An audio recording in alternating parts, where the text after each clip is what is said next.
Hello, children. So this week, our story is The Princess and the Wizard. And I love this story. So it's a Julia Donaldson story. And Lydia Monks was the illustrator for this. She was the illustrator for What the Ladybird Heard. I love her pictures. And they've got lovely, touchy-feely, glittery things as well. I wonder how many of you have actually got this story at home. Anyway, I'm going to read it to you now because lots of our work this week is going to be all about it. It's actually my daughter's books. There's her name. Okay, so here we go.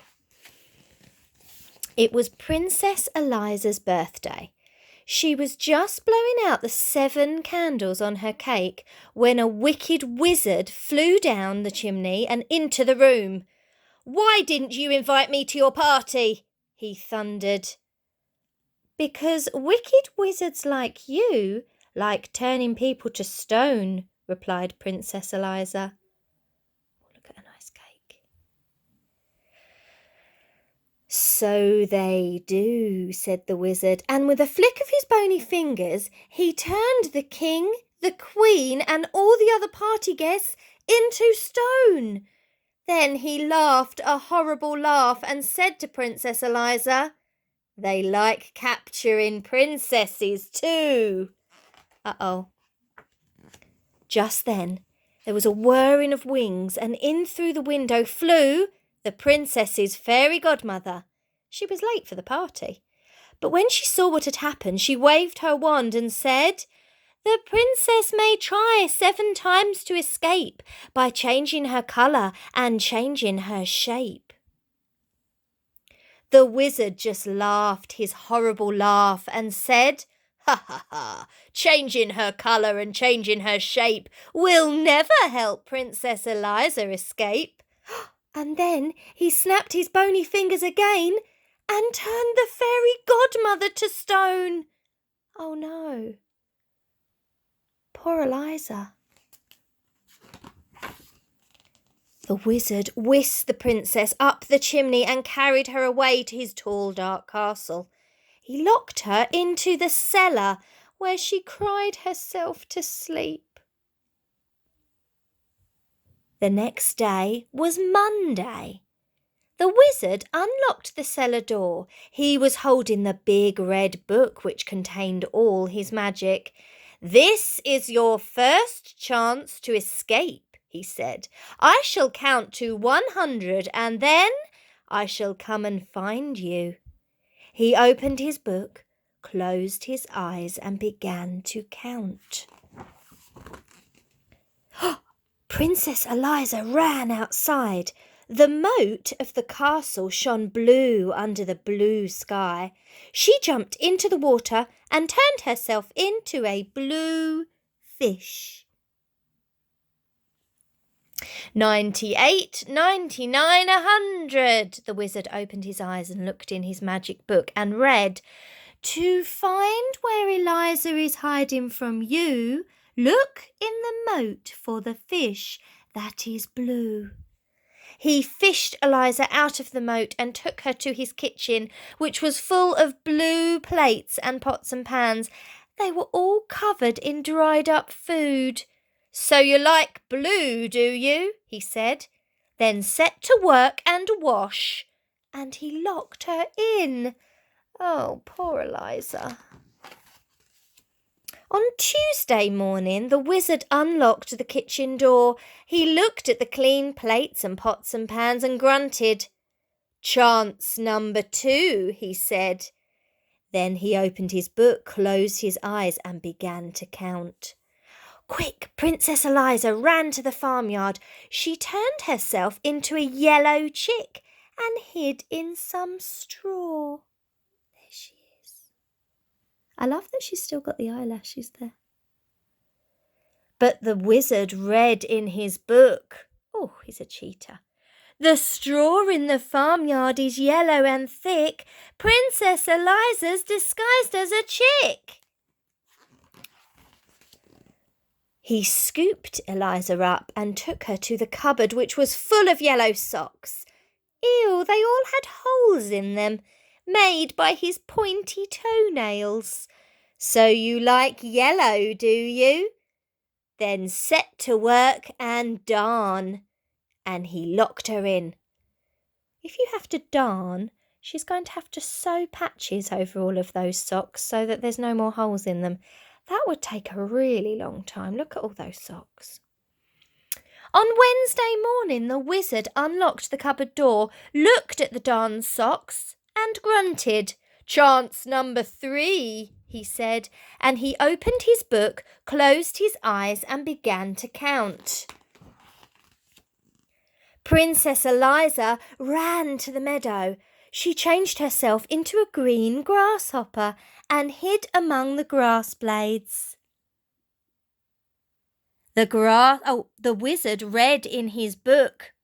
The grasshopper princess is easily seen, chirping away in the meadow so green. Oh, look there. Look at his big bushy eyebrows. He caught Eliza in a net and took her to his green bathroom. The bath, basin, walls and floor were covered in the wizard's slimy toothpaste. Oh my goodness, what a mess. When they say basin, I think they mean the sink. So you like green, do you? He said. Then set to work and wipe. And he locked her in. Oh no, yucky, what a horrible job. Poor Eliza.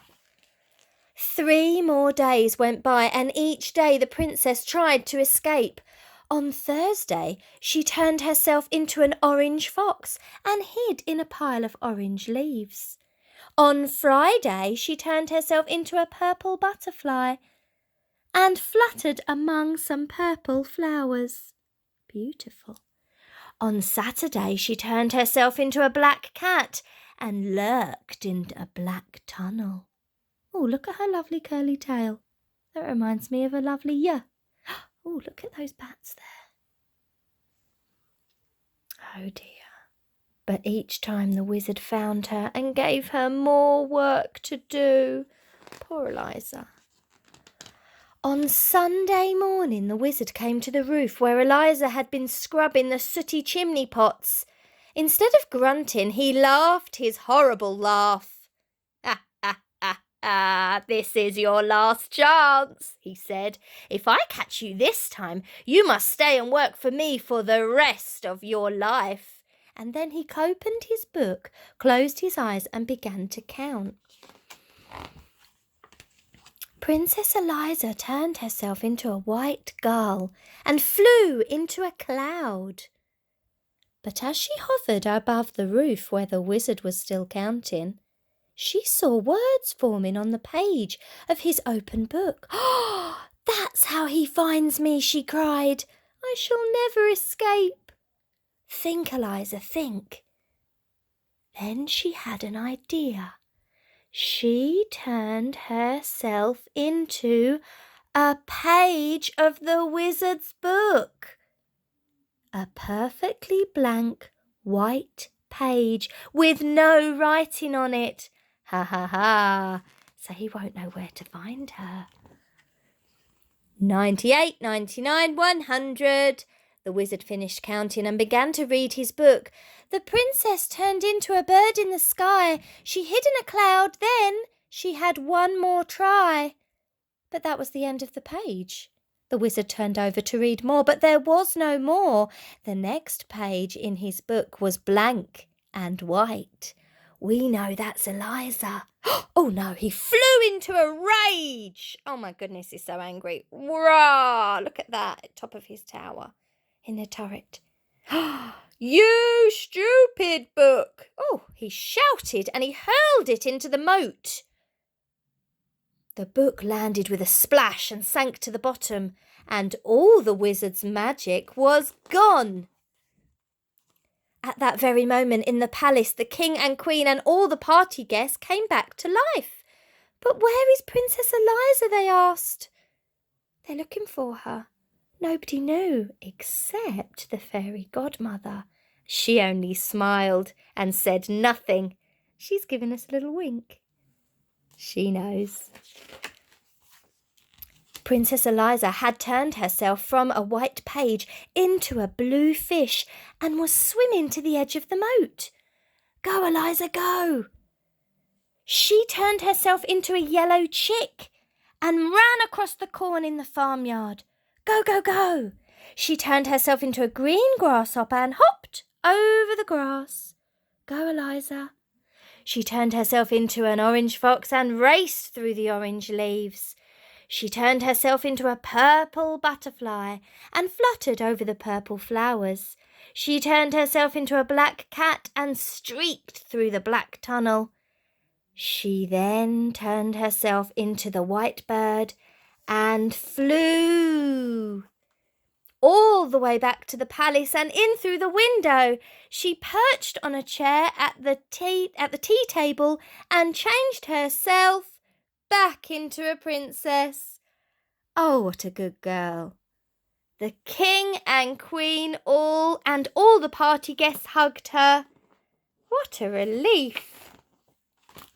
And then Princess Eliza cut her birthday cake and everyone had a slice.